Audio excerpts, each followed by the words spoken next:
آسان درس قرآن۔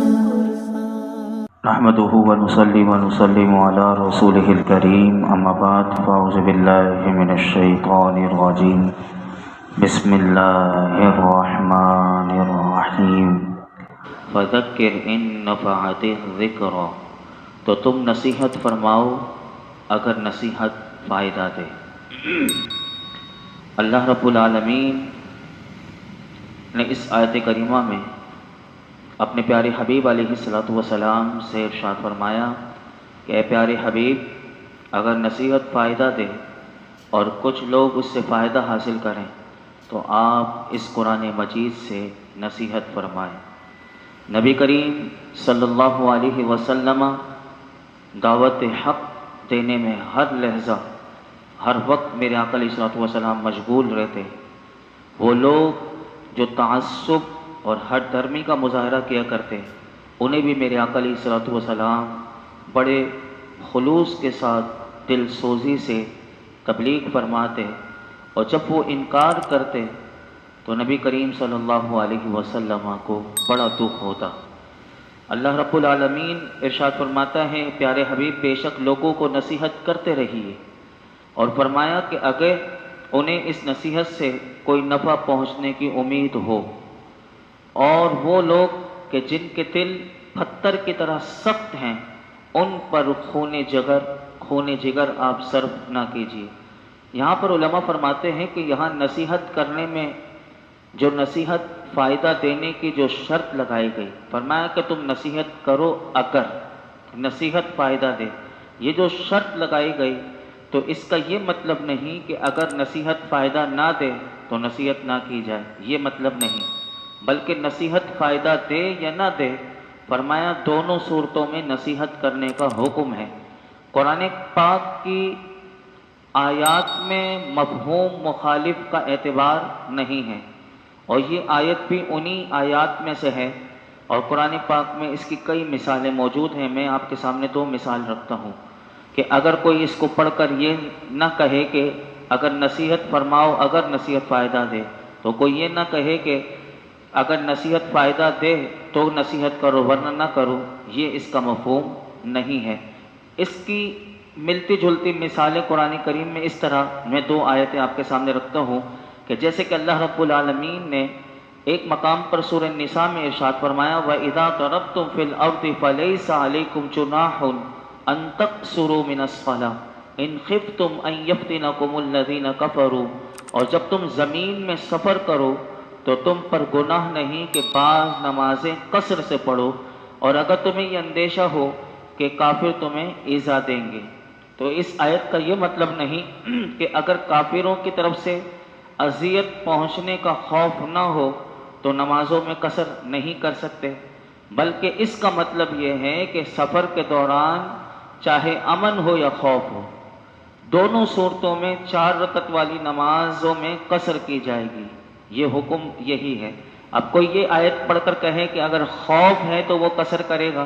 ورنہ خوف نہیں ہے تو وہ نہیں کرے گا، تو یہ مطلب قرآن کا نہیں ہے۔ جیسے کہ یہ والی آیت اللہ نے فرمایا کہ تم نصیحت فرماؤ اگر نصیحت فائدہ دے، جیسے شرط لگائی۔ اسی طرح دوسری مثال سنیے، اسی طرح اللہ رب العالمین نے قرآن کریم میں ارشاد فرمایا وَلَا تُكْرِهُوا فَتَيَاتِكُمْ عَلَى الْبِغَاءِ إِنْ أَرَدْنَ تَحَصُّنًا لِتَبْتَغُوا، فرمایا کہ اور تم اپنی کنیزوں کو بدکاری پر مجبور نہ کرو، خصوصاً اگر وہ خود بھی بچنا چاہتی ہوں، اگر وہ خود بھی بچنا چاہتی ہوں۔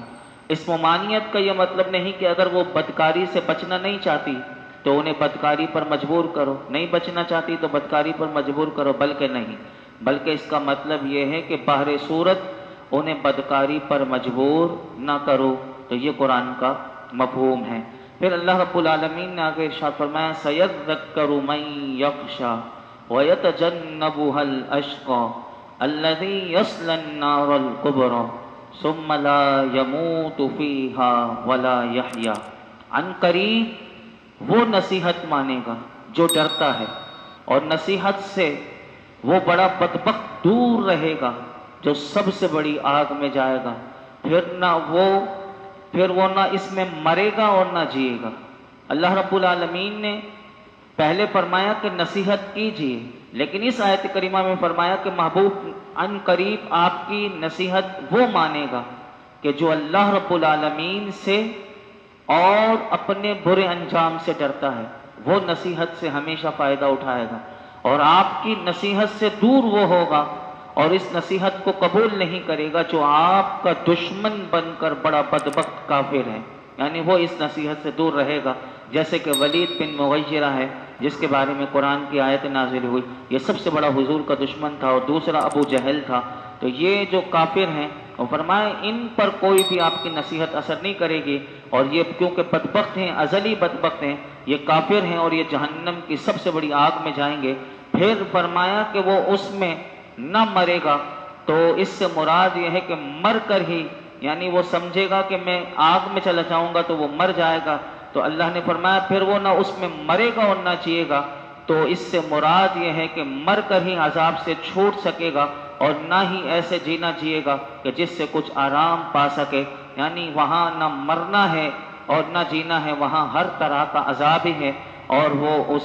وہ جہنم میں اللہ کی طرف سے دیا جائے گا۔ اس آیات سے علماء کہتے ہیں یہ معلوم ہوا کہ جو شخص نصیحت کو تسلیم کرتا ہے وہ اللہ کے خوف کے زیور سے بھی آراستہ ہے، یعنی جس کے دل میں اللہ کا خوف ہوگا وہ ضرور نصیحت کو، قرآن کی نصیحت کو، وہ اللہ کے رسول کی نصیحت کو ضرور قبول کرے گا اور اس پر وہ عمل بھی کرے گا۔ پھر اس کے بعد جو اگلی آیات آ رہی ہیں، اب دیکھیے کون کامیاب ہوگا اس کا ذکر کر دیا۔ فرمایا قد افلح من تزکا، کہ بے شک جس نے خود کو پاک کر لیا وہ کامیاب ہوگا۔ اس آیت میں جو لفظ تزکا آیا اس کے بارے میں مختلف قول مفسرین نے فرمایا۔ پہلا قول یہ ہے کہ یہ جو تزکا سے کیا مراد ہے کہ جس نے خود کو پاک کر لیا وہ کامیاب ہو گیا، تو مفسرین فرماتے ہیں اس سے مراد خود کو کفر سے اور شرک سے اور گناہوں سے پاک کرنا ہے۔ جس نے اپنے آپ کو کفر سے، شرک سے، گناہ سے پاک کر لیا، اللہ فرماتا ہے وہ کامیاب ہو گیا۔ دوسرا قول اس کے بارے میں مفسرین نے یہ لکھا تزکا، اس سے مراد نماز ہے، یعنی نماز کے لیے طہارت حاصل کرنا ہے۔ اس صورت میں اس آیت سے نماز کے لیے وضو اور غسل کرنا ثابت ہوتا ہے کہ جو نماز کے لیے اپنے آپ کو پاک صاف کر کے اللہ کی بارگاہ میں آتا ہے تو گویا کہ وہ کامیاب ہو گیا۔ اور اسی طرح تیسرا قول اس میں تزکا سے مراد زکوٰۃ، بعض علماء نے لیا کہ تزکا سے مراد زکوٰۃ ہے، یعنی زکوٰۃ ادا کر کے مال کو پاک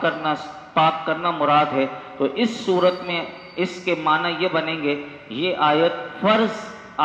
یعنی زکوٰۃ کے فرض ہونے پر دلالت کرتی ہے کہ جو اللہ نے زکوٰۃ فرض کی ہے تو اب جو زکوٰۃ کے فرض کی ادائیگی میں صحیح خلوص دل کے ساتھ ادا کرتا ہے تو گویا کہ وہ کامیاب ہو گیا۔ اسی طرح مفسرین کے نزدیک، بعض صوفیہ کے نزدیک تزکیہ سے کیا مراد ہے، تو مفتی احمد یار خان نعیمی رحمۃ اللہ تعالی علیہ نے اسی آیت کے تحت لکھا، آپ نے فرمایا کہ صوفیہ کے نزدیک یہ جو تزکیہ ہوتا ہے تو اس کا مطلب دل کو برے عقیدے سے، برے خیالات اور تصور غیر سے پاک کرنا ہے، اور یہ دل کی صفائی یا وہبی ہوتی ہے یا کسبی یا عطائی۔ وہبی تزکیہ جو ہوتا ہے یہ پیدائشی ہوتا ہے، یعنی کسی کو اللہ رب العالمین یعنی اس کو بالکل پاک صاف ہی پیدا کر دے اور اسے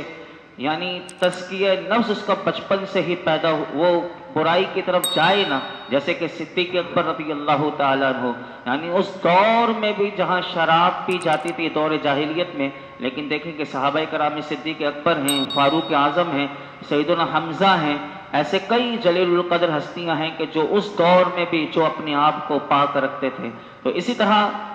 وہبی تزکیہ یہ پیدائشی ہوتا ہے، اور کسبی یہ اپنے اعمال سے ہوتا ہے، جبکہ عطائی جو ہوتا ہے وہ کسی اللہ والے کی نظر سے ہوتا ہے، یعنی کسی اللہ والے کی نظر پڑ جائے تو بھی دل پاک صاف ہو جاتا ہے۔ تو یہ تین طرح کے تزکیہ ہوتے ہیں، جیسے کہ بادل اور سورج دور رہتے ہوئے بھی گندی زمین کو پاک کر دیتے ہیں، ایسے ہی اللہ والوں کی نظر جو ہوتی ہے وہ دور سے بھی گندے دلوں کو پاک کر دیتی ہے کہ اگر اللہ والوں کی مجلس میں اگر کوئی گندا دل لے کر آ جائے اور اللہ والے اگر چاہیں تو اپنی نگاہوں سے اس کے دل کو پلٹ دیتے ہیں. تو یہ اللہ والوں کے نزدیک، یہ صوفیہ کے نزدیک تزکیہ کا مطلب. پھر آگے ارشاد فرمایا وَذَكَرَ اسْمَ رَبِّهِ فَصَلَّى، اور اس نے اپنے رب کا نام لے کر نماز پڑھی. یعنی اللہ فرماتا ہے کہ اس نے نماز شروع